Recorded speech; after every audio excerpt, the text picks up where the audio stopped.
A number of Turkish media outlets Avenue reported that the country's armed forces have inducted the new M60 battle tank into frontline service, citing a statement by President of the Turkish Defense Association (SSB).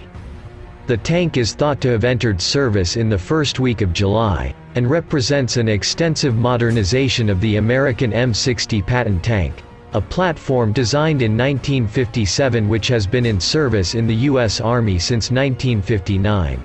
The new variant boasts a range of advanced features including an independent thermal viewer for the tank commander, more advanced warning systems, an ATS-70 Electro-Optic Sensor System, an active protection system, a new 1,000 horsepower German RENK MTU 881 diesel engine, and improved modular armor. Turkish sources have placed particular emphasis on the tank's PULAT active protection system, developed and designed by the local company Aselsan, which is reported to have been extensively tested against rocket-propelled grenades, a weapon widely deployed by YPG and Islamic State forces faced by Turkish armor. The system reportedly provides 360 degrees full protection, and can detect the anti-tank missiles approaching using the M60's radar system and disable them using a hard kill method. Turkey's new tank may well prove capable against lightly armed insurgents, although its firepower in particular is sorely lacking to engage even the older classes of frontline armor deployed by neighboring countries. The M60 has long since been retired by the U.S. military, and its combat record against other tanks is notably far from outstanding. The tank saw extensive action in both the Yom Kippur War in the Israeli army and in the Iran-Iran War with the Iranian army, and in both cases was soundly outmatched by Soviet T-62 tanks.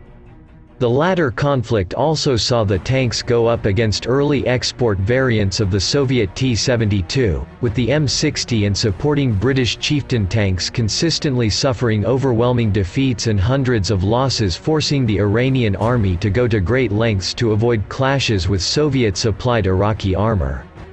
Both Israel and Iran notably began to look to alternatives to the M60 after witnessing its performance relative to Soviet armor, with Israel initiating the Merkava tank program in 1973 and Iran acquiring large numbers of North Korean Chanma-Ho tanks, an enhanced T-62 derivative, before acquiring a license for T-72 manufacture the following decade.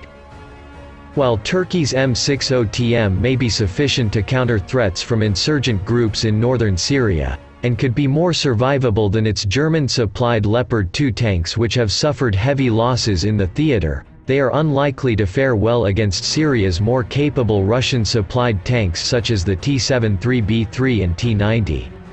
The Turkish army is notably planning to phase both its American and its German-supplied tanks out of service over the coming decade and into the 2030s as begins to license produce South Korean K2 Black Panther 4th-generation tanks. The K2 is considered by many analysts to be the most capable tank in the world today, and will provide Turkey with the most capable armor among NATO member states and in the Middle Eastern region.